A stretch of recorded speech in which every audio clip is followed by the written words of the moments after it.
actually had some really serious problems with the Congress when he was in office. They shut the government down twice. They impeached him once. So it was, not the most pleasant of atmospheres. But I will say this, Bill never stopped reaching out to them. If you're going to get something done, you have to persuade, and sometimes you have to persuade by giving something to somebody they want. Hillary Clinton in Colorado, speaking about, obviously, her husband and how he governed. Front page of the Wall Street Journal today says this, quote, in part, in tone and substance, the presumed presidential candidate has made clear in recent public appearances that she wouldn't be running for a de facto third Obama term in the White House. The strategy could help Mrs. Clinton tackle one of her biggest challenges if she decides to run, how to separate herself from Mr. Obama without alienating Democrats and Obama supporters. As she molds a presidential bid, Mrs. Clinton also has suggested that her husband's administration offers a more viable model for governing in polarized times than Mr. Obama's. We're back with the panel. Maura, what about this and walking the line? Well, I think she's been doing a pretty good job of walking it. I think she can continue doing this up to a certain point. But depending on how President Obama's term looks, how popular he is, what the economy is doing, she's going to have some decisions to make if she's a candidate. I think she will be a candidate.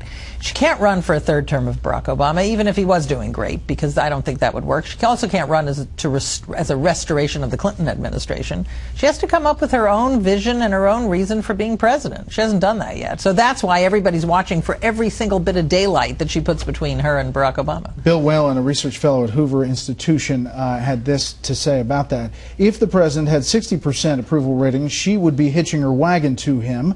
At 40%, he's an anchor. And then continues, to the extent that she throws him under the bus, she has to run over him at a very slow speed. Charles. I think she ran over him in neutral, and she's staying right on top of him. Look, I think her strategy is absolutely obvious and clear, and she's doing a good job. Historically, if you go all the way back to the Second World War, whenever you have a vice president, she was the Secretary of State, but she's essentially the leader of the party. So she has the same stature as a sitting vice president who runs after a presidency. With one exception, they always lose. Nixon ran as the heir to Eisenhower. He lost. You had Humphrey running after Johnson. He lost.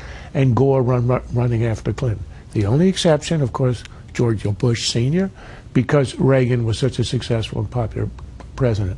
Obama is not. If he were, she would run close to him. She has to separate herself. It leads to a dilemma. But in her case, she has one unique advantage that Nixon and Humphrey and Gore didn't have. Her husband's administration. There's now a glossy, a tone to it.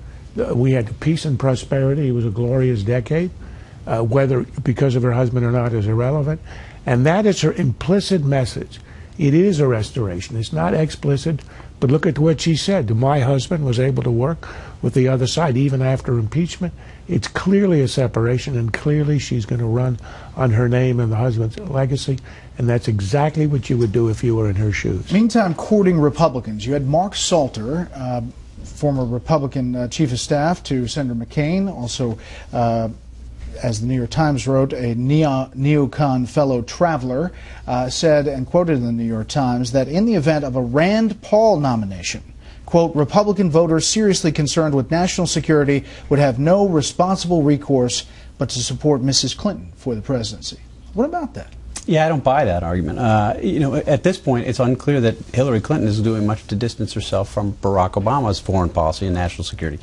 You get occasional leaks saying that she was a little bit more hawkish here. She might have disagreed with his tone there, but she's ultimately defending his foreign policy, and she has to. She was the Secretary of State for his first 4 years. I don't think she has much of a choice. If she wants to run distancing herself from what he did, she would have to, in effect, argue that I was so ineffective as Secretary of State that I couldn't actually get him to do what I wanted him to do. That's not a very persuasive argument. Quickly, Maura, Ed Klein has this book out, Blood Feuds, getting a lot of attention. He says this about where the White House thoughts are. Valerie Jarrett, who, of course, is the consigliere in the White House, I mean, she really has huge power there, has urged Elizabeth Warren to throw her hat into the ring because Obama thinks, the president thinks, she would carry out his legacy a lot better than Hillary Clinton. Buy it? Nope, don't buy it. I buy the first part. Jared, very powerful. I don't buy the second part about how Barack Obama wants Elizabeth Warren and thinks that she'd be the better continuation. Do you think that the Obama administration in general thinks that Hillary Clinton is the baton holder for the Obama administration? I do. In some ways, yes, but I don't think. I think he thinks of his presidency as sort of self-enclosed. He is unique. He always had that sense of himself. And anybody who follows him, even a Democrat, will be a shadow of the great man. Yeah, I agree. I think he thinks Hillary Clinton's probably the best protector of his legacy, but I don't think he's particularly invested in her candidacy. That is it for the panel. But stay